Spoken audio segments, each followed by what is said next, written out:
Good afternoon and welcome to the Takeup. Today we have episode 171, Office Hours Q&A. Good afternoon, everybody, and welcome into the Takeup. I'm sorry that we had a little bit of a late start and that I've been off for a couple weeks. As you probably can even hear right now as I speak to you, I am still a bit under the weather. I am certainly not at 100%, and I will apologize if I have to occasionally grab a drink, mute the mic, or cough because, frankly, I am not over whatever this respiratory thing is. So just to let you guys know, yes, I'm alive. Yes, I'm okay, relatively. However, I have been quite ill. Hence why even on the little channel cap, when I started this up with the thumbnail, I put the sadly multi-use sick Eric patch up there to show you guys that, yep, I'm still here, but still a little bit sick. So we will probably keep this short because my voice won't hold out and I don't want to cough on camera and cough into the mic for you guys. But I will try and do a little bit of talking, talk a little bit about some problems people have had and some questions people had about examples I've given over the years. And honestly, to answer any questions for those of you who showed up. I did not promote this one widely. I did not go out and slam social media in all the groups that I usually do to say that I was going live, because honestly, this is more of a proof of life than an awesome live show today. This stream will probably be just me getting my feet wet again, trying to get back started, and making sure you guys know that I care about you, that I'm happy that you're here, and that I will indeed be back as soon as I can with better and more regular content. However, for right now, I just wanted to say, hey, folks, hopefully I will be all right. We will try and talk embroidery as we always do. And frankly, there is not much that's going to stop me long term, but it did put me down for a couple weeks. And frankly, I'm not 100% right now. That said, let's just go ahead and get to it. We'll start talking about some stuff. We'll talk about embroidery. If you have questions today, even though I know it's fewer of you than usual, you have stuff you want to talk about, by all means, let me know. Go ahead and put them in the comments, put them in the questions, and I'm happy to talk about that stuff if I can today. Otherwise, I'm just going to go over a couple of examples of things people asked me over the last couple weeks and just talk a little bit about embroidery and things in that realm, in that nature. There's also a lot of folks who are gone right now for Printing United. If you didn't know, it's going on in Atlanta, and that means we've got lots of folks out doing show stuff right now. We are talking about different stuff, and it is just a different kind of day for those folks. They are out at a big multi-decoration, kind of synergistic shows. There's lots of print and embroidery and everything else going on there. Not a lot of embroidery, mostly print, but venturing out into the world of promotional products and other kinds of hard printing, stuff like that. So, we'll have to see what we can get to today and what we can talk about. But in general, we'll go ahead and see what's going on and talk to you folks who are here today. And we'll just kind of discuss some things. All right, but go ahead and say hi to a few people while you guys are here, and then we'll get into like I said, the questions that people had for me and examples they wanted me to play through. I had a couple of people who really wanted to see some things that I've shown before, but have me just talk about them again. Some things about blending and pathing, very specifically. If you don't know, pathing, the apparent motion of the needle through the design, the way that we travel through a design is called pathing. The act and the thing itself. So that direction, that motion, and the act of tuning that is called pathing. And we'll talk a little bit about pathing. And I'll just discuss the way that I think about that, both as somebody who's digitizing and looking at designs. And we'll talk a little bit about blending again. I'm just going to show a couple of my most primary examples and show a little bit from one of my paid classes. I'm actually going to show you guys some slides from one of the paid classes about blending, just for those who have been having trouble getting your heads around it. I know I've done this content a lot, so it'll be there. And we might do a couple other examples. I see some other people who are asking for some comments or for stuff to talk about, and I can go ahead and show you some stuff. But, we'll see what we can get to today. Like I said, my voice will not hold up for an hour and a half. So all those times I swore up and down I'd give you a short show, I'm pretty sure you're going to get one today because I just won't be able to do it without coughing. Let's say hi to some folks before we get rolling. Ron, which, by the way, Ron, thank you for sending stuff in and talking and chatting. Always great to see stuff from you, so I appreciate you, Ron. Good day from Milk River, AB. Cheers. Thank you much. Ramona says, it's so good to see you. Thank you much, Ramona. Good to see you here, too. Lisa says, good afternoon. Sorry you're not feeling that great. Take care of yourself. It's still early in the winter cold season. Boy, no more. I can't take much more. After 2 weeks of coughing myself through every time I try to sleep, which I haven't slept a lot, it's been a rough time, and I'm about done. Rona says, proof of life. I know the feeling. Been a bit under myself. You and other folks, and I'm telling on the people who told me. I've got a lot of my friends who are out there who are in the education space, who are also in the decoration space, lovely embroiderers and digitizers. And when I said I was sick and everybody saw that I was gone for a while, not only did they send me lovely, reminders to take care of myself and everything else, a lot of them said, I'm also sick. Good friend of mine has been texting me saying he is up all night coughing too. So what I will say is, hey, everybody, take care of yourselves. I've been wearing my mask out to not give people what I have when I can. I've been trying to take care of other people too. So, hey, take care of yourselves. Be careful. If you can avoid contact with everybody once you get sick like I am, then do it as much as you can and open doors and be in open areas and try and get yourself well as best you can. Take care of yourself. I've written multiple articles about how to digitize your best way while you're sick and keep pushing through. And I very specifically didn't post those again because what I'm going to tell you is I often prolong my illnesses and make the time that I spend worse and worse by trying to work through it. So don't always do that, folks. Lisa says, you still have sense of humor with the proof of life comment. We get you. Yeah, believe me, it feels like proof of life. It feels like the real thing. That's just about all I can do for you guys today. Got a couple of things. JC is asking about seeing 3D Puff. We can talk about that in a second. He wants to specifically see it in Stitch Artist. I'll probably do that last if we get a chance to do it because that's software specific. And you guys know I like to do things for everybody and every software wherever I can. Certainly, we will show you the Stitch Artist version of that in a minute. I can show you how that works differently because we do have an automated puff that's in Stitch Artist 2 and above, which is pretty interesting. So we'll talk about that in a second.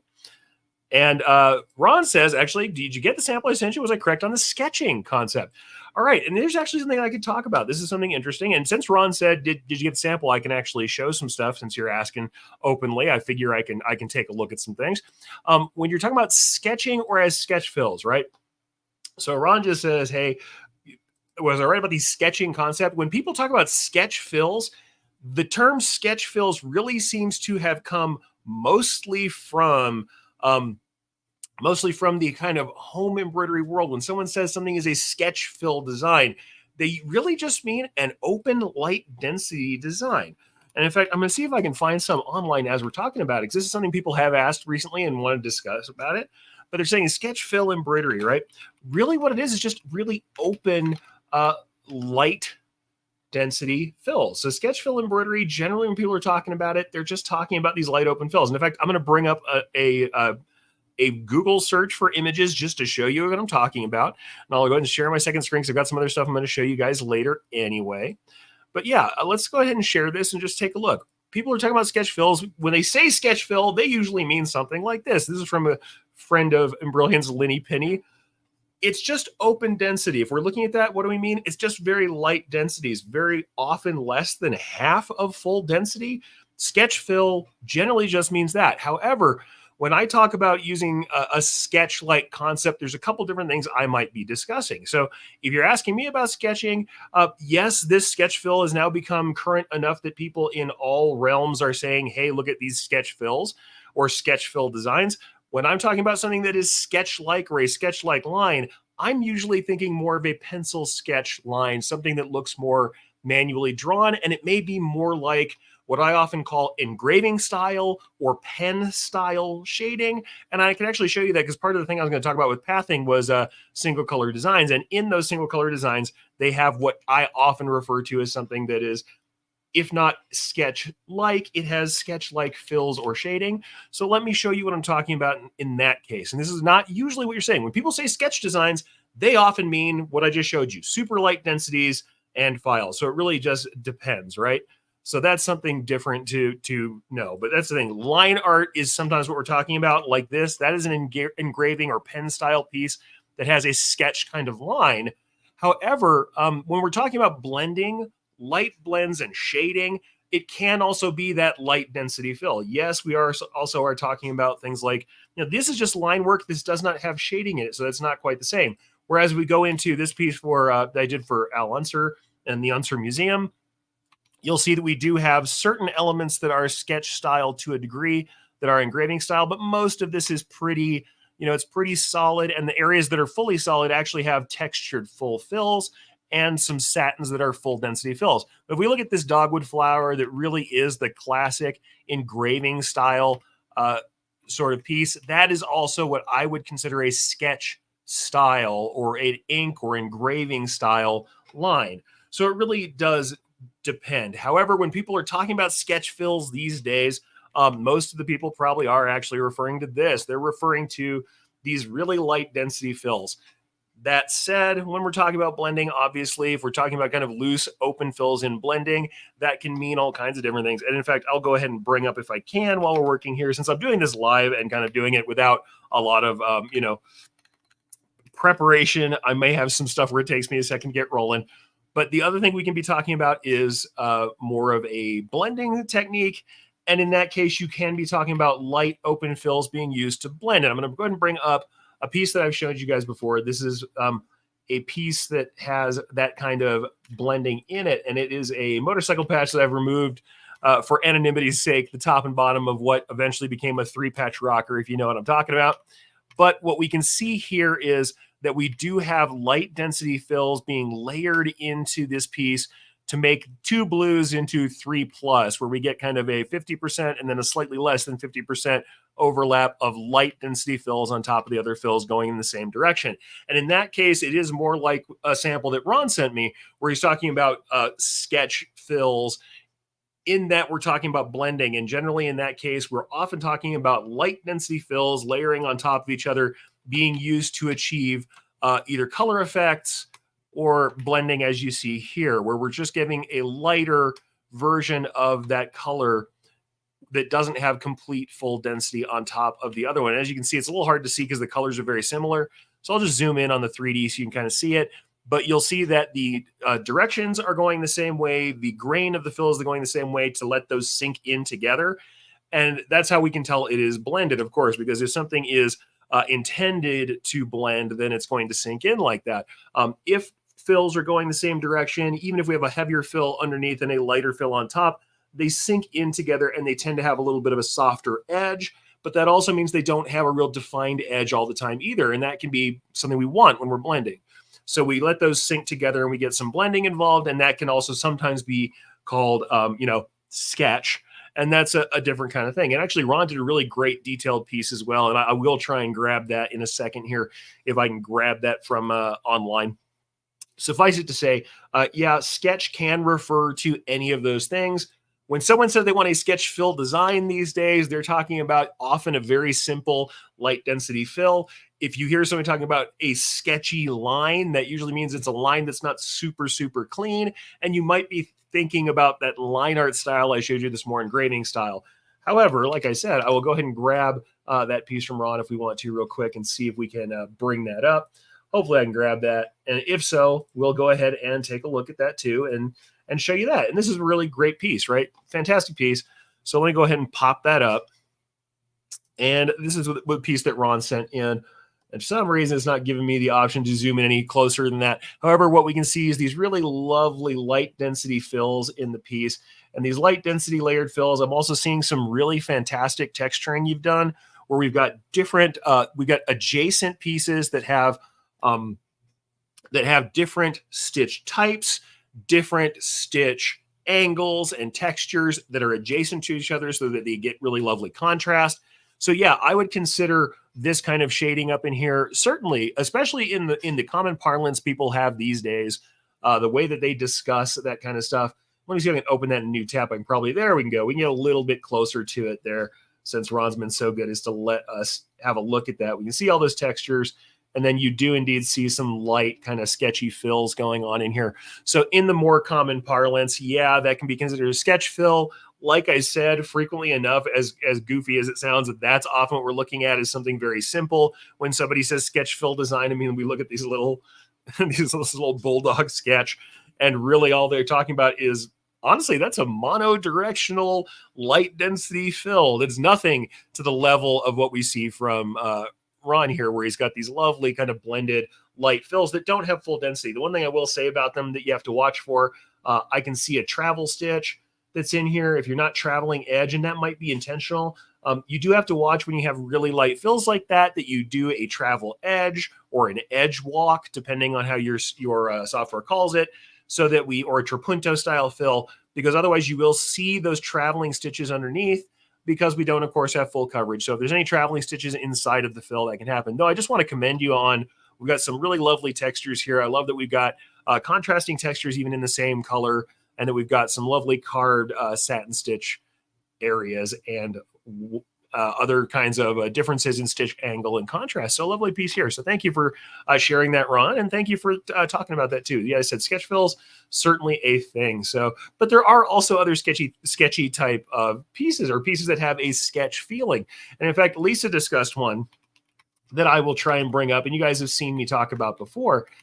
And this would be my Trapunto USA design. And that's something that I gave away for Embrilliance at one point. So you might actually see it there, and I'll bring it up there. In fact, it's easy enough for me to bring it up on that site. And you can see that can also be considered sketch-like. But if you're looking at it, and we can see this both in the zoomed-in version, and if we look at this general version overall, I drew those lines individually. You can see that they come to points. They are sketched back and forth. That is not a fill stitch. These are manually placed lines where I took care to achieve a target density in that, to make sure that the trapunto would hold down. And as you can see, the lines are not super evenly spaced on purpose, because it's not only sketchy in the fact that it is a light, loose fill, but it is also sketchy in the fact that it's not regular. It looks handmade. It looks more like the plotting was done by hand.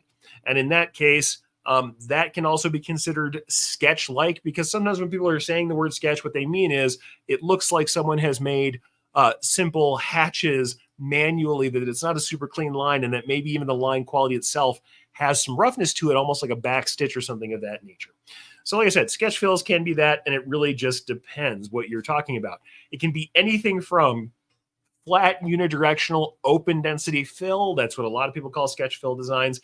It can be, like I said previously, the engraving style is what I'll usually call it, because I'm getting value from how close together lines of the same color are. It also looks very much like a pen sketch or a marker sketch, because we have a unified kind of line width, but we're getting our values out of the closeness of the lines together.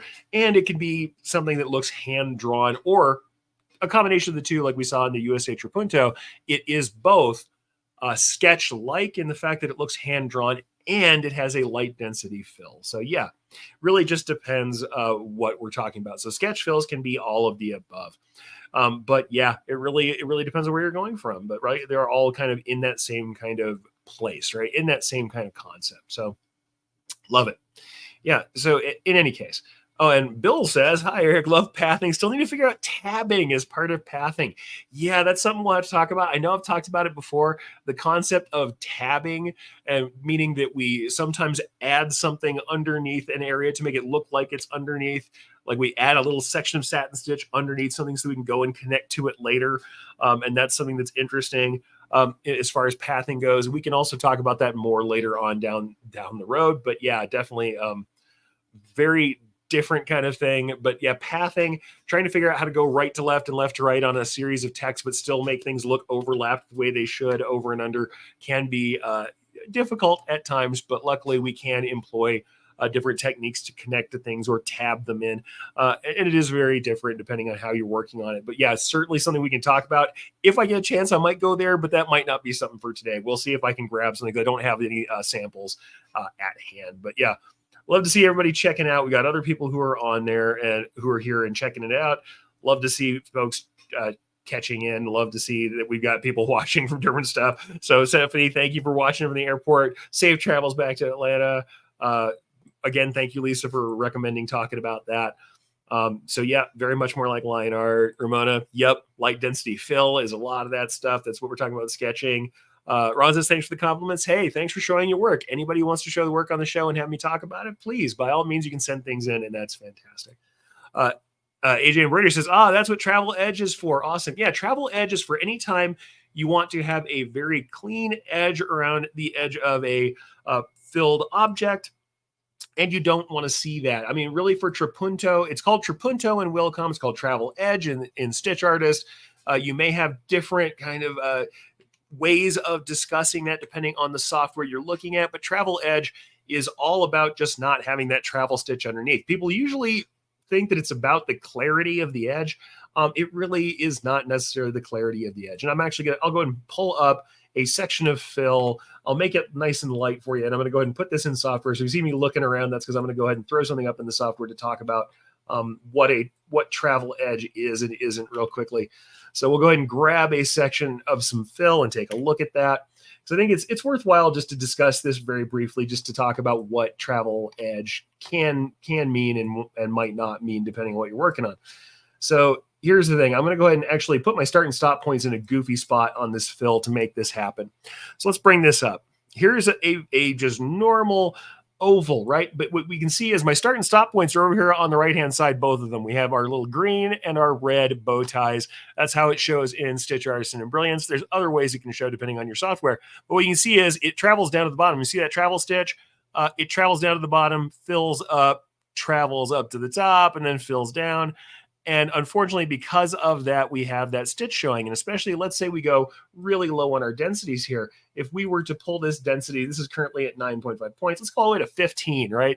So really loose open densities. Well, of course, if we were trying to use that as a sketch fill, we would see the travel stitching underneath. So honestly, if we go ahead and say Travel Edge, what's happening now is the software is going to automatically move all the edge travel out, or all of that travel out to the edge of the piece. Now, what I'm going to tell you is, does that edge show? Absolutely. If you travel edge, you will see that edge. You will see the difference in that piece if you have a lot of traveling, right? In the case of the way I put this together, of course, it's got a bunch of traveling because I put my start and end points in a really weird spot. So Travel Edge is going to create a sharp edge there. But the thing is, most people get really focused on the other part of this, which is that the return stitches end up following the outside edge of the line exactly, instead of having what I often refer to as chisel tips. So if we go ahead and check this out again, we grab this fill. If I turn off Travel Edge, you'll see that there are these chisel lines. And certainly on a sketch fill that's really open and loose, these look pretty drastic.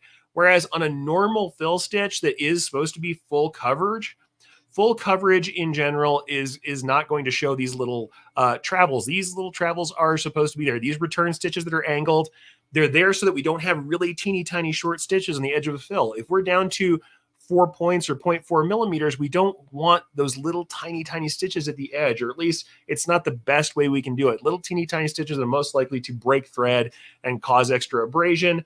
So if we do Travel Edge, great when we're up here at that 15 points, when we're really 1.5 millimeters and we're having this huge spacing, then yeah, maybe we like the look of that edge better. And we certainly like the fact that we don't have any travel lines underneath it. But when we're in a normal fill stitch, using Travel Edge makes no sense. There really shouldn't be any need for it unless we have light densities that are going to show the travel through it. Or we are doing, like I said, we're doing trapunto, but trapunto is once again going to be a light density if you're doing it right. Trapunto generally is not going to be a full density. And if it is full density, then you don't have to travel the edge anymore. Now, if you're trying to do something else with it, but like trying to add something or add a run stitch, then no, don't. Travel Edge is not made to add an edge. If you want to do that, very much like Lisa said, or actually like Ramona said, copy and convert that shape to a run stitch. Travel Edge is all about where your travel stitches are. And yes, it does indeed also have that travel to the edge so you don't have those angled return chisels. So that's what Travel Edge is about, or trapunto stitch if you're in Wilcom, depends on what software you're in, what they're going to call it. What I am also going to tell you guys though, if you're seeing travel like this, the other issue is make sure you have your start and end points where they're supposed to be. I would almost never have a fill end like this. And especially if I had a border or some other element to hide things around the outside edge, something else I could travel on, then I'm always going to start at one end and then end at the other side perpendicular to my stitch angle. Why? Because then I'm not going to get all those little weird travels. I'm not going to see weird travels in the piece. And if I change my angle, let's say I'm over here, now I've got a vertical angle. Well, then what you're going to see is, to one degree or another, I want to start at one end. I want to end at the other end, opposite, so that we are at both sides of that fill. And if I want to end on this edge somewhere, for some reason I have to travel to something else that's over here on the edge, Yes, I might consider exiting like that on a fill, but most of the time now what we're going to do is we're going to fill in such a way that we're going to pinch toward the middle. So if you see what's going on here, we're going to fill one direction and then fill toward the middle. I'm going to pinch fabric between those two sides.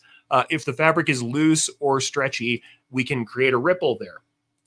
Instead, this is the other half of pathing, is just knowing what directions everything is going. The chances are for me, I'm going to go up here.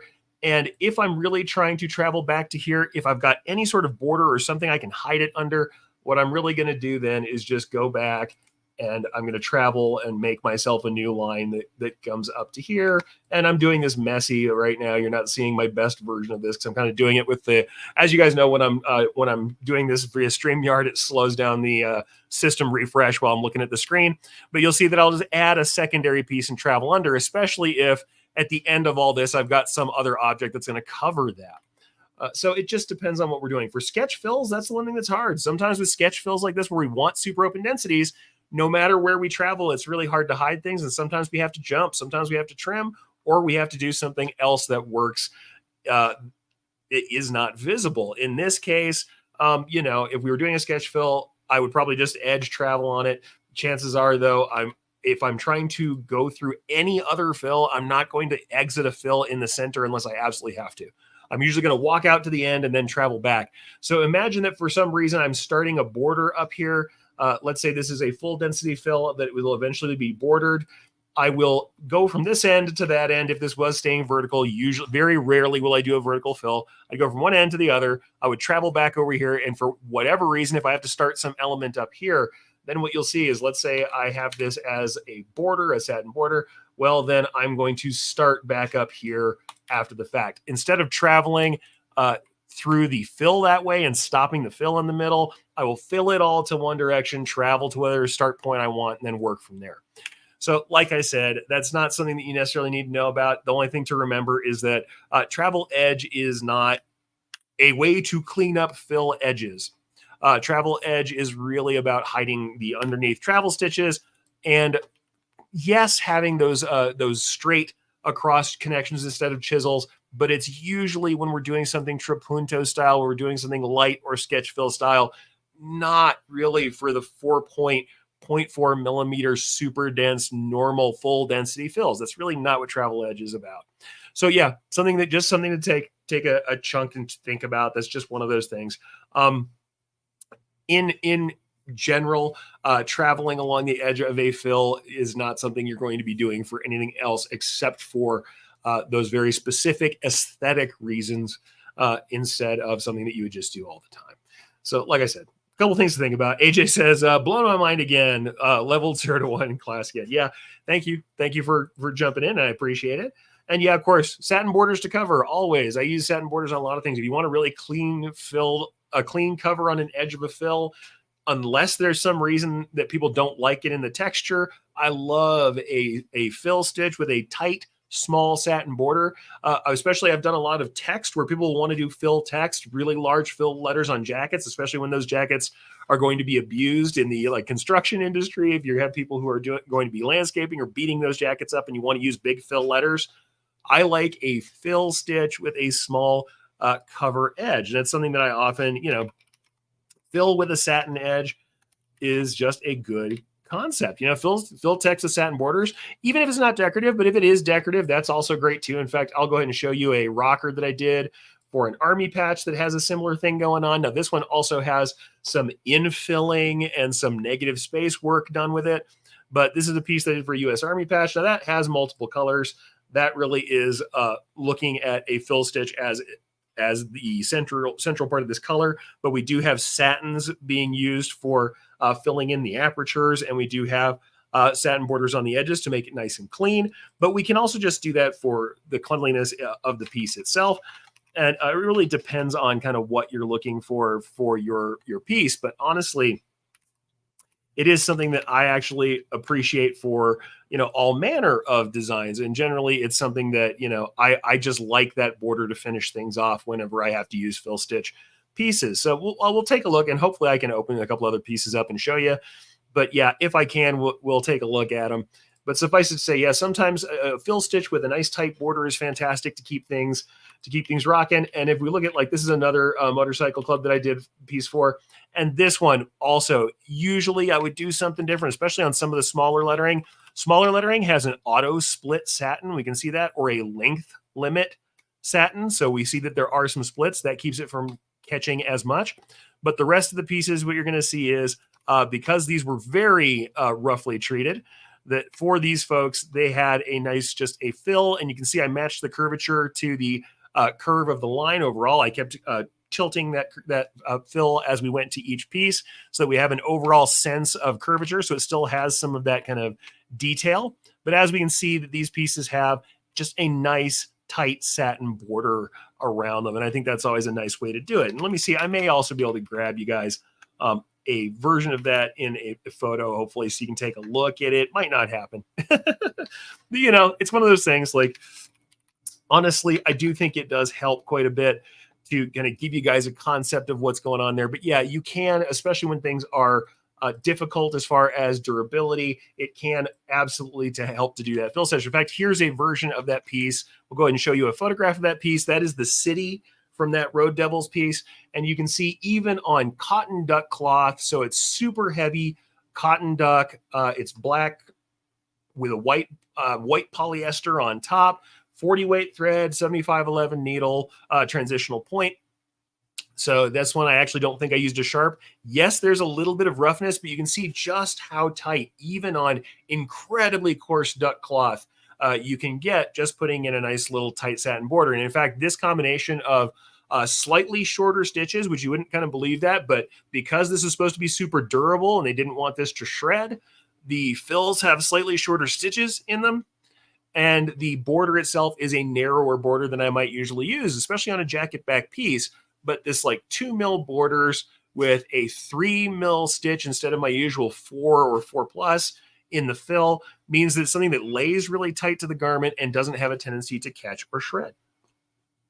So yeah, these are all possibilities. We can see we've got a couple other pieces to show you. There's the Duke City. There's the rest of it kind of further up, and you can see that.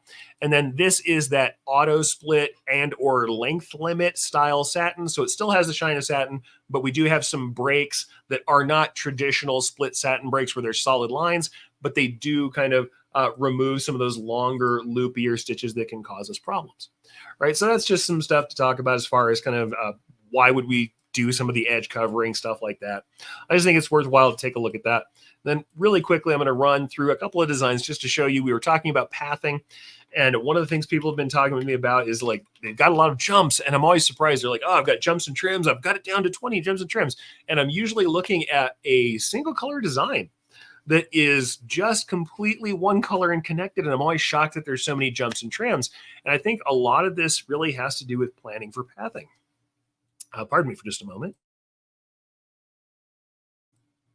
When we're talking about pathing or planning for pathing, the one thing I always tell you is a super old school trick when you're looking at a design. Try and imagine that you're putting a pen down and that you're going to draw the entire design without lifting the pen. Especially with single color pathing, it can really help to figure it out. The thing is, we need to try and plan ourselves a way in and a way out of any line so that we only go over each line the number of times we intend to. Generally, I'm going to go over a line twice, so I start and end at the same place. If I need the line to be thicker than that, the thing to remember is if you have an odd number of passes over a line, it means that you're traveling forward. You're heading toward another direction. You can't be coming back across that line. So odd numbers travel forward. Even numbers of passes travel back to the original place that you're at.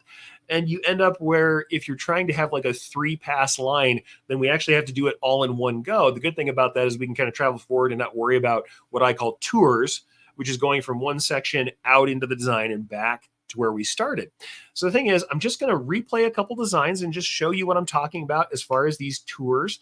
And we're just going to replay these single color designs and show you what I mean as far as kind of thinking about pathing. It's just a way to think about this concept, right? We'll talk about that. Then I'll talk briefly about blending. And like I said, we're going to end early because I am already, as you can tell, starting to cough a little bit and losing my voice. But first, let's just talk about this really small dogwood flower piece. It's a piece that's up on theonlystitch.com if you want it desperately. But this is a fairly small piece. I'll go ahead and throw it to inches. You can see the size in inches. But yeah, it's like 3.5 inches. But we can see here, I usually leave things on millimeters. But I'm just going to run through this design in the replay version so you can see what we're talking about as far as this pathing, right? So I'm starting right here. If we take a look toward the center of the flower, I'm starting in that center of the flower, and every line is going to get 2 passes. So as we go through here, we can see as we travel, I travel out to the end of a line and back to where it comes back. And I may stop to go up a different branch if I see another branch that I can travel on. But as I go through, I'm always thinking about traveling back where I came from. Now, the only problem with doing this as you're digitizing is you really can't see the thickness of the lines if they're exactly on top of each other. And so I'll be honest and say sometimes we let them offset a little bit, because if they are offset a very small amount, trust me, you're not going to see it in the final piece. If it's a very, very small amount of offset, the likelihood is the needles are going to land very similarly as long as it's underneath the width of a needle. So if we're talking about 0.1, 0.2 millimeters, the chances are that inside of that variation, we're going to be pretty close together. We don't want to go too much further than 0.1, but trust me, a little bit of waggle between the lines is not going to kill it or make it look like it's 2 separate lines. But what you can see as it starts to travel is I go up a section of the line from where I started, and I shade as many things as are connected as best I can. Now, trust me, if I find unconnected pieces, sometimes I also make a small connection. I make a little stitch and stitch across instead of jumping. So I often connect things that aren't connected in the original art as long as it doesn't disturb the version of the art as it is. But we can see that I'm traveling out, and then after I get to a certain point, I will travel back. Now, in this case, because the final travel is the outside edge of this petal, the likelihood is I won't travel till very late in the design. But we can start to see where I'm traveling out, and then when I get to a point where there's a major branch, we'll see here I'm going up this shading and going over each line twice. But as I go up the shading, then I hit this branch, and I'm like, you know what? I'm going to go ahead and go all the way down, all the way back to where I started. So what we really think is we imagine ourselves on this micro scale as if we are an ant walking around on the path of this design. And we think, all right, as I'm traveling, every time I hit a branch, I'm going to turn right until I get to the end of it. I'm going to come back the other direction. Is that perfect to think of it that way? No, some things will confound you. We may have to make different choices as we go. But if we start to think about, okay, whenever I get to a place where lines intersect, I'm going to choose where I'm going to travel to, and then I'm going to make sure I travel back the same direction I came. That is how we end up getting perfectly even lines that have exactly 2 passes or 4 passes of stitching over the top of them. We can engineer that thickness by doing that, and we can end up in that same place so that we never jump or trim. Really, it becomes a very meditative practice after a while. As you can see, I finally finished that branch and decided to head back because I had to do the curled over edge of that petal. So hit that branch and then started to come back. Then I went back over to finish the piece, and I decided on this particular piece to make each petal kind of individually put together on its own. So this petal now from here is one piece of thread with no jumps. There are no trims, no jumps, because I planned ahead of time for the piece, and I traveled back on the edge and in the last section. And as you can see on this one, I decided to have an extra thickness to that edge of the piece, so I have another line on the outside edge. But because I started and stopped it the way I did, I can engineer that travel. Plus, as you can see, if you have 3 lines, it means I started here. Well, I started here, did all this other work, and came back to this point. But if I want that triple thickness around the edge, then I can do one more set of lines across it, and it made me travel forward. So like I said, you just have to think about that thickness you want and travel, understanding that you're going in these tours. So we'll go ahead and run through the rest of this, and I'll do it quite a bit quicker so you can see it. But you can just see when I get to a branch, I make decisions about how I'm going to travel out and travel back, thinking about these tours or individual subplots that I'm heading out from. One of the best ways you can learn this is to get designs like this design and watch them run.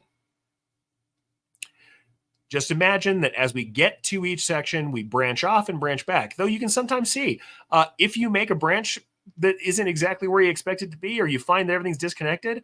On this particular piece, I found that part of this piece wasn't connected the way I wanted it to, so I actually did it on the travel back. In a piece that's this light and open, not a big deal, but quite honestly, I probably should have done part of this filling that happened up here before I filled this other side and continued in one direction.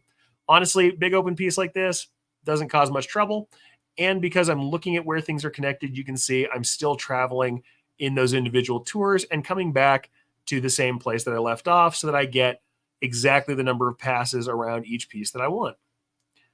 So like you see, it's really about that traveling. Now we can go ahead and look at this piece too. This is a piece from Kinesio, and I think this might actually be a pre-production piece where we have some extra travel in it, but you'll still see. I start at the bottom of this banner. We're going to run through and you can see shading. We go through individual pieces of shading and then we get into the figure itself. But every line, I'm thinking about getting back to that main trunk that I started from. Branching off, running back from the direction I go. And you can see the small lettering works the same way. Travel out to the end of a word and then travel back to the start of the word. Straight stitch lettering is a really great place to practice this as well. And because I travel out and travel back, it's the same number of passes over each line. It means that the thickness is uniform in every one of these lines. And honestly, the way that this gets cinched in your mind eventually is just by practice. Doing this kind of work will make each piece easier and easier. But the tip being that we think about this in tours and we remember that as we're traveling, as we are going around the edge of a portion of a design, as we are going through the design, when we hit a place where lines intersect, we look at where we can travel into or out of the design, the center area of that design, and look for a tour, somewhere where I can go and do some filling and some work and come back to where I was. And I don't go too far out before I make sure I get back to that section that I'm at. So that's really the concept, right? Whatever piece we're working on, we're just going to make sure that that's where we're working on. We're going to look toward things in that nature as a set of tours. So that's just what we're looking for. Really, it's about making sure that as we come to those sections, as we come to each piece, we are making a cognizant kind of, we're cognizant of that direction we're traveling, and we're making sure that we're going back across each line the same number of times. But really, eventually, it becomes more about each individual section of the line than it does about the entire design. A lot of what causes trouble for people is they start to try and think about the entire design too early. They worry about other sections they're working on instead of working through the piece one line at a time, one stitch at a time, one element at a time. And in getting too far ahead of themselves, that's where they end up lost somewhere, off in a section that doesn't make sense, off somewhere to the point of having to return later or do something different after the fact. Most of the time, the reason people have problems with this is because they tend to think about the entire design instead of thinking about it in a smaller and elemental nature. So here's the thing. And can this be part of multicolor designs? Yes, this is a very simple multicolor piece, and it does actually have a lot of single color work done in it. But certainly some of these line work pieces can be part of finishing a larger design or engraving style work that's shading on top of the design. This one doesn't have the rest of the fill inside of the car, so it's not exactly that way, though we do some of that work around the driver as well. In this case, it had different color into it, so it's not exactly the same kind of thing. But what I'm really going to focus on is the car itself in this case. So we'll go ahead and get through the rest of this stuff that's here. We do have some light fills being used for some shading. We've got an open sketch style fill. Actually, since we talked about that earlier, if we look at the shading that's behind the lettering here, we have an open, what is now kind of referred to as a sketch style fill, used for this shadow background behind the piece. And you can see that, as well as we have this inset negative work done for the lettering here. But if we get down to the car itself, it's another piece that is very much that engraving style that has that same sort of way of working on these pieces. So like I said, line art, this is something that it takes work to figure out, but sometimes, you know, it is something that you kind of can learn over time as a practical skill through really just doing the work. I mean, honestly, a lot of it does take practice, but you can see, like in the case of the textured kind of dirt underneath the piece, I'm not traveling over each section exactly the same amount of times, and I'm doing a very sketch-like line. And in fact, if we go closer to the piece, you can see that this actually isn't exactly doubled pieces. It's rough, it's manual, it has lots of angles, and it has these overlapping. You see these kind of diamonds where I overlap back and forth. It's because when these all pull tight and when the thread is in sight and the thickness of the thread interacts, what we actually get here is looks like a lumpy line, even though as I travel along, what you can see is I made these little diamonds back and forth across each other. Me offsetting those points made a thick, uneven, sketchy looking line. And you can see that actually this is single stitch work. This is not double line work. It's single stitch work for most of the piece because I wanted to have some variation. So what we have down here at the bottom, this is single stitch work. Then when I do have areas that I've traveled over the same area twice, I'm actually offsetting those points manually as I draw in order to make a rougher piece, right? We can make a rougher piece. We can make the piece look more organic that way. Whereas if we look at the rest of the design work, a lot of it is exacting. When we look at the tires, when we look at the lines that are in the front tires, those are going to be exacting and doubled. And when we start to see how the tire is formed, you can actually see and I'll back through some of these pieces, these are done in the tour section, in that same kind of tour setup, where as I travel over the line, every time I hit an individual piece that's coming off the line, I go and complete the branch and come back to the line. However, you can see because I'm covering with a satin stitch, I don't go back over that edge of the tire. Why? Because I'm going to use a satin stitch to do it until I get to the section where the satin breaks off. And you can see that this section does exactly have 2 passes over it. And as we go through the rest of this design, the tire, yes, the tire shading, unless I'm using satins, and in this case, the satins travel forward, they don't have to be repeated. The rest of the lines are repeated exactly twice wherever there isn't a satin stitch involved. So once again, it's about just having the presence of forethought to think about the direction you're traveling and the practice of keeping your pen down to the paper. By which I mean making sure that you don't pick up or trim or jump. And really it's about thinking, where am I heading next?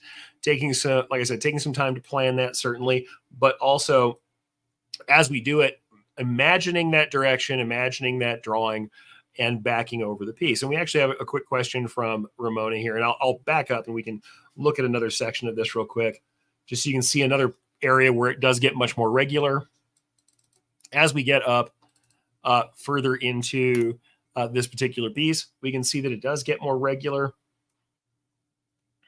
If I can get my software to behave. Sorry, guys. StreamYard is really slowing down my desktop a little bit today. But as we get into this piece where we have something that's very mechanical, very regular, we can see that I am once again traveling in individual passes. I'm making sure to only double those lines, and I'm doing those individual tours. So we have these little rivets that I've essentially dealt with, and we have these individual lines and fins, and these are much more carefully done. Though you can see when I have some areas that have satin stitches, I am using those satin stitches to build up that thickness. But individual lines where I want them to be a uniform thickness, I'm making sure to only pass over them 2 times. So that's one of those things. It's a thing that you can kind of work on. But what I will say is when people tend to want to do this in object format, and frankly, sometimes they're like, all right, I'm using my stops and starts to do my traveling. When you see me drawing a piece like this, or any piece that's even in that kind of nature, I know I may have shown you guys, I have a piece that's that's a big hand that I've showed you before, and hopefully I can grab that one. Hopefully we can show you that one too. Most of those ones, really, I'm going to do something that is engraving style. Most of the time, I'm going to be planning my starts and stops. I am not going to be using start and stop points on straight stitch objects. I'm going to start the object where I intend to start it. I'm going to end the object where I intend it to end, because otherwise, depending on your software, some software will not travel back over a run stitch because of the extra thickness. However, some software will. So if you're in Stitch Artist, if you put an endpoint in the middle of a line of stitching, it will travel out and then travel back to your endpoint, meaning that half of your line is thicker than the other half, because one half is run once and the other half that goes back is run twice. And because of that, we end up with extra thickness. So using your start and stop points and then just drawing the shapes that are in front of you that you see isn't probably the best way to handle engraving style work. I think, honestly, when we're looking at a piece like that, and actually I can go ahead and bring this up so you can see it, because I do have a piece that has some engraving style work as a part of it, even though it's a very small part of the overall piece. I'm not going to start and stop in different places. I'm going to start and stop where the ends of the piece are. And in the case of this particular piece, and this is like a patch that I did for myself, it's of my own art that I drew some years ago. It's called the Blessing Hand Patch. what we can see is in this piece, there are several areas that have this manual kind of stitching, this sketch style manual or engraving style manual stitching. And when we look at the actual run stitches themselves, if I look at an object, I can pull this object out of here. We'll go ahead and grab the actual run object out of this piece, hopefully. And once I pull this out of here, what you're going to see is my start and stop points are not set at any other position in the piece. I am drawing each individual line as I want it to be. I'm going to drop those points. So as I'm drawing this line, I'm not drawing a line here and then saying start and stop here, a line here and start and stop here. I'm drawing out a section of my entire piece. And as you can see, because I wanted some irregularity in the piece and some thickness to the lines, I actually very intentionally made these kind of backtracking lines. And let's go ahead and see if I can run those through, if I can find where we are in this particular piece. I can hopefully run you through those stitches so you can see those. Well, I think they're actually right at the beginning. It's so close to the beginning that it's actually hard to stop and isolate it. But right close to the beginning of this piece, let me see if I can get over to it.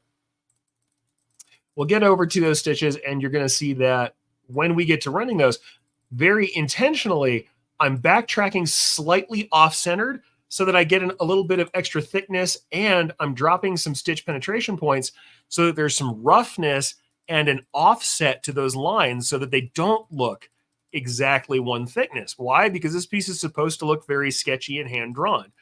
But you can also see how I'm traveling. But I'm drawing this as one big piece. At no point in this piece am I having multiple start and stops where they are off in different locations. I'm not going to do that, because if I change this stop point, in fact, I can do this for you. I'll bring the stop point down here to this piece, right? So let's run through this piece one time. If we can go back and run through it at the beginning, we can see once I get to that piece, it runs beginning to end as it's intended, one direction, and it starts at the upper right left-hand corner. It ends at the upper right-hand corner. This is by the intentional nature of the piece.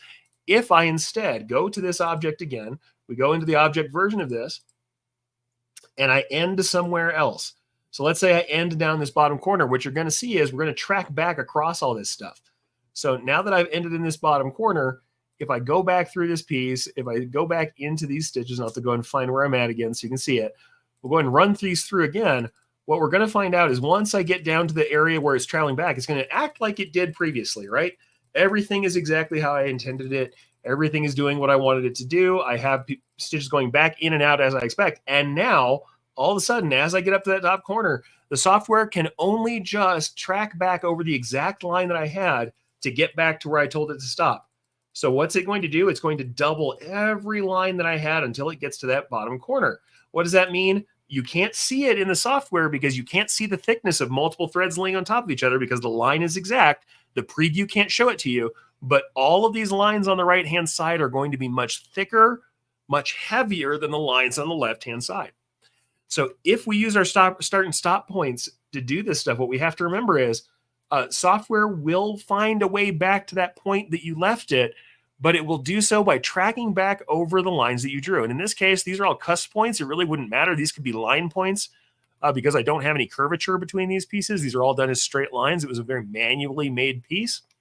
But when I start and stop, wherever I'm at, the start and stops are set really intentionally. They are not part of the way I do this. So Ramona says, she has a comment kind of on this topic. I have to admit the line art is a skill set I don't have exactly as it should be. Can you build it in sections where the start and stops meet needed at the next section to eliminate ties and trims? Absolutely you can. If we go back to that other piece that I showed you, and I can actually show that to you again, let's see if I can go back to that dogwood. If you look at the dogwood, the reason why it's built kind of the way it is, I'll be honest with you, part of the reason it's built the way it is that I actually did that. When I was working, I was doing it in little minutes in between other jobs I was doing. I was stealing moments from other work. Quite frankly, it was my downtime between work. And you can see that this petal here, this is one object. This petal is essentially digitized as an object. Because it's done as an individual object, truthfully, this piece can be one piece that has a start and a stop right here. Because I did that line, as long as that is one big connected line, or that I'm very careful with my start and stops, I could have it right here. Because I did all that manual drawing in the piece. You can do them in sections. And I can also break that one petal off because it exists as a separate object, or at least it can. What I will say is when I'm planning most of the stuff that I do, um, I am generally pretty thoughtful about it. And most of the time, though there are multiple objects, um, a lot of the time I really am doing them in one section where they are fairly logical. And I generally don't tend to stop until I'm done with that logical section. So it is one of those things that honestly, you can do it any way you want to. Let me make this clear. Despite the fact that I'm telling you how to do this or how I do it, any way you do it that results in the stitch quality you want is fine. If you wanted some lines to be thicker than other lines, the way you achieve that is by using more passes on some lines than others. And in the dogwood flower piece I just showed you guys, the outer edge of the petal is one pass thicker than all that little stitch work on the inside of the petal, all of the little engraving style work. And that's achieved by me deciding at the very end that I was going to travel back around to the front where I started, back to the edge, or actually back around to where I started and then back again to add an extra run of thread to it. I wanted that line to be thicker.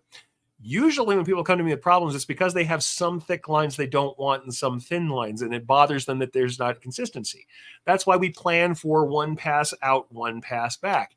If you want a third line, you can. Also, the way you build a design is immaterial to the way that it ends at the very end. You can change this stuff.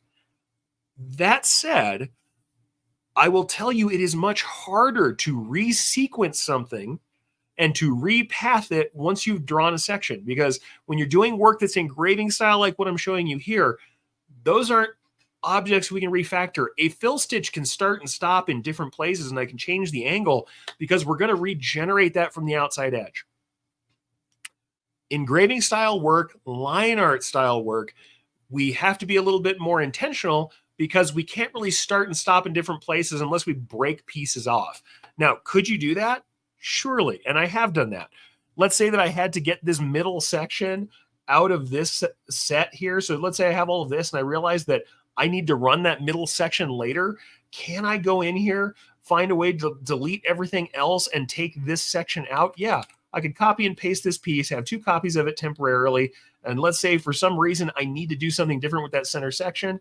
I would go in here and say, all right, here's my piece. I'm going to try and find everything that is not the section that I was trying to use, and I'm going to delete all that out of there. I'm going to select all these lines. I'm going to get all that out of there. And now I have this section. And as you can see, because it starts and stops at that same spot, I now have a section that can live on its own. So let's say for some reason I wanted to use that shading somewhere else. As long as I knew where my start and stop point were, I could absolutely use that somewhere else. And in fact, let's say that I have these 2 pieces next to each other for some reason. I don't know why I would, but let's say I do. Let's just imagine for the moment that we do. Because I know where my start and stop points are, and now they're in identical start and stop points. If we look at this little section of 2 shaded branches here, because I thought ahead of it and I thought about how it was constructed, when we get down here to that piece, what you're going to find is they look very intentional. Why do they look very intentional? Because they start and stop in that same spot, and I know where that start and stop is. So watch, if I go back to the beginning of this piece, we'll do it one more time. You can see how I've been very careful about my start and stop. And it looks like I built this piece very specifically to do that same thing that you're seeing everywhere else. Out to the end of the tour, back to the front. And this one actually is doubled. It looks like I've got a second copy of it on top. That's fine, doesn't matter. But then when I go into the next section, out from that same point and then back to that same point, if we can actually plan ahead for it and kind of make that work for ourselves. I think I deleted an extra piece of it when I did the last thing, but you can see what I'm talking about. Can you cut pieces out, resequence them? Yes, but it is much, much, much harder in engraving style work than it would be if you were doing it with, like I said, fills or generated style stitching. Generated elements are going to be a lot easier to change and work with.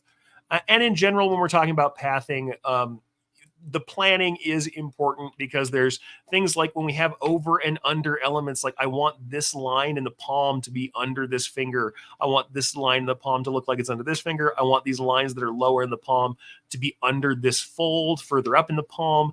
Those things are places where we are going to plan ahead for what is over and under so we can get some extra dimension. So we take all of these contour fills out of it and we'll just talk about the way this is shaded. We'll go ahead and go through the shading. We can see I'm moving from the bottom to the top very intentionally. I'm deciding on which lines get drawn first. I go out into the palm and draw those before the finger because the finger is going to be on top. But you can see I've also tabbed through. I go through there, make these pieces early because I'm going to travel in later. I'm working toward the thing that is furthest up, closest to us in the picture plane. However, because I don't want to keep traveling until I have to go back just to that one part of the finger, and pardon me, I'll go ahead and go back to where we were here. I think I may have to reopen that because I got busted. I moved something I shouldn't have moved. But let's go ahead and go back and track through that again. What I want you to notice, though, is sometimes you're going to cheat. You're going to use tabs. You're going to use things that make it look like it's underneath. So we're going up to this finger, right? And this finger that's closest to us, this ring finger should be the closest thing to us, and it looks like it's on top. It's the closest thing in the design. It's on top of all the other fingers. What you're going to notice is not only have I done all these other parts earlier than it, but as we get to this point right here, right before I do that top finger, the shading is done. There's a little tiny tab right here. Now I'm going to zoom in and show it to you again so you can see what I'm talking about. There is a little bitty tab that's part of the future finger that I'm about to stitch. Why? Because I want to go ahead and outline this piece before I move to the next section so that I can keep the pathing and movement of the fabric even. So as I do that, I draw that little tab. Why? Once I fill the edge of that finger entirely, you can see that that tab looks like it's underneath, and I'll zoom in even closer for you to see what I'm talking about. This little tab looks like it's underneath, like it was run first, because it was, but it makes the entire line here look like it was under this finger. However, if you look, as we get toward the end of this, as we finish filling out this satin stitch, it ends right here, right at the end of this satin piece together, and it takes back up with the rest of the satin that's after the fact. This looks like it's under this satin stitch here because this stroke is broken up into two pieces, and that little tab was run before the edge that's supposed to look closer to us. So we were talking about tabbing earlier, and I know we had a comment, and I'll have to look back at that because I think we actually had a comment all about using tabs. I have to remember, I don't know who said that earlier. I'm gonna have to look. And sorry, I think it was Bill. Yeah, Bill said that. Need to figure out tabbing as part of pathing.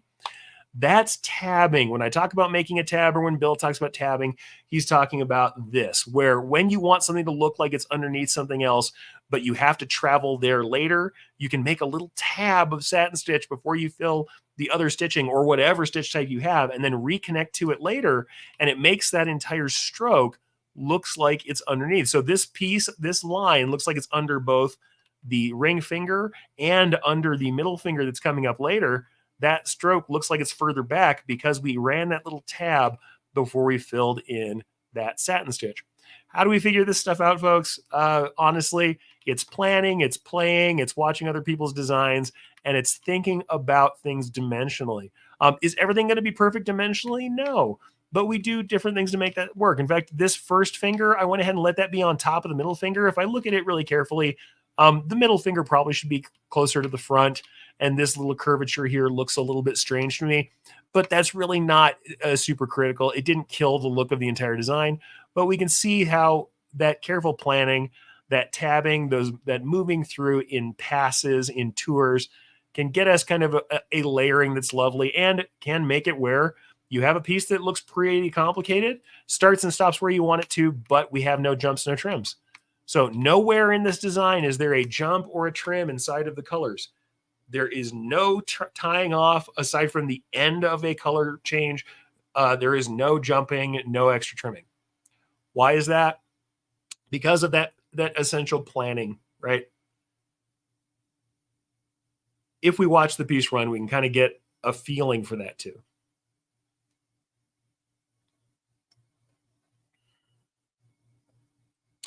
It's all about thinking about layers, thinking about planning, and then understanding where we're traveling before we do it. And I think part of that is just envisioning it. And I mean, don't get me wrong, I always talk about the old school version of this, and people joke around when I show them the picture of like coloring your pathing. And yes, I've shown people this before. And you'd be like, all right, really? I'm going to take a design and color with colored pencils. Back in the day, it's what they told us to do. That's what you heard from a lot of other digitizers. And I say, hey, if this works for you, do it. I always say do an improved version instead of just coloring it. If you have like this piece is a winglet that has lots of little individual feathers on it, show yourself where the edges and the travels are before you color, so it can help you figure out the individual objects and what stitches they're made out of. But yeah, if this manual way of doing it helps you, do it. Color it in. Hey, do it on screen and scratch at it with MS Paint. It really doesn't matter. You can use whatever software tools you have, whatever makes sense to you. But it's really just about training yourself to think like the machine, to think in the way of traveling, to think in the way of pathing. And that's one of those things to think about, right? So, like I said, however you end up at the stitching you're happy with is fine. The tools are there to be there for you. You use the tools in the way that makes the most sense, provided you can create stitching that runs well on the machine and looks the way you intend it to. Hey, it's totally the way you do it, right? You just draw it out yourself. And honestly, that's funny. Ron says, it's the way I used to do my cartoons. You guys don't know, back in the day when you used to punch on a board on the wall, there was a 6:1. I believe sometimes the enlargement's different, but a 6:1 sized piece where you would draw in your densities and you would draw in your edges and figure out your pathing. That really does come from that concept. The thing is, those times made some incredible embroidery. Some of that hand punched embroidery is really refined because people controlled every stitch and knew where it was going. But yeah, the fact that we can move things around and copy and paste and resequence is good. We just have to understand how the tools create stitches, what the look is going to be, and how it's going to change when we use those tools in a certain way, and how to get to where we want to go. Now, I intended to do a little bit more talking about other stuff today. We are up at an hour. My voice is just about to go. I'm about to start coughing like crazy. So I think really what I'm probably going to do is stop it here. I do want to talk about other topics. Blending is certainly something we're going to get into. I'm going to just briefly tease the pencil problem. One of the ways that I talk about blending, because blending with thread is really about using physical objects and changing the way in which we lay those together. But we'll talk about this again. We've done it before. We'll talk about it again. We'll talk about blending. We'll talk about selecting colors. We'll talk about all this stuff another time. I know we were also going to talk about 3D foam, and I apologize we didn't get to the 3D foam stuff. The Embroidery specific stuff, I would very much go look at the actual instructional videos that we do with that. But at the same time, I'll definitely get into that at some point as well. We'll probably do another Q&A next week because of not having gotten to it today. So what I'm going to ask you is this. If you are here, if you're coming back next week, by all means, I'd like you to reach out to me at ericcampbell.com and let me know what it is that you want to see. I'm here to do more questions, more answers, and more stuff of that nature. So sorry that I didn't get to everything today. What I would ask you to do is if you will have something you really want me to talk about, I may even be doing some pre-recorded material because this is right now live is a little hard on me until I get back my ability to talk at length as I usually do. It'll come back soon, and I'm hoping by next week I'll be good. But if I'm not, I might do a pre-recorded segment instead and then debut it so I can be here in the chat with you guys and talking. But if we do a premiere like that, that may be one of the options. Or I might do some small video content that's outside of the Takeup. What I'd love for you guys to do, go to ericcampbell.com and comment there. Comment on the video itself if you're watching now with questions you have for later, and I will start taking some of those into account as we go in toward the end of the year. I have some other topics that I want to do and will do outside of this stuff. However, you guys know you drive the channel. If you're not here to watch, there's no reason for me to be here to talk. I'm here to teach you guys, so please ask the questions. I will try and get to as many as I can. Like I said, sometimes I don't get to do all the stuff I intend to do, and I try to do the stuff that's more universal, more people have asked about before I go to the specific. But if you let me know, I will always try and teach as best I can for you guys, because really, I want to make sure that you get what you need out of this world, and I want you to enjoy embroidery, be able to communicate for yourself with it, express yourself, help other people express themselves, and share that love, right? Share the love with everybody. Let them understand the nature of the stitch, develop that stitch consciousness, and let embroidery be the thing that it should be, something that shows our affiliations, that lets us literally wear our hearts on our sleeves, and that lets us do the things that we want to do with our lives. So thank you for all you guys showing up. Certainly, Thank you for asking questions both about Stitch Artist and Brilliance, the stuff that we have going on there. Like I said, we're going to do some more stuff specific there, and the ones that were more general. Thank you, especially Ron, you sent in that cool stuff for us to look at in your design. Thank you for that. Those kind of submissions are fantastic. Love to see your designs, but we're going to cover more as we keep going. Ask for what you want to see, and you're very likely to see it. All right, folks. Until then, I hope you have a wonderful week. As Cindy says, rest, rest, rest. And I can't wait to do it again next time. Thank you for being here, everybody, and thank you for your patience.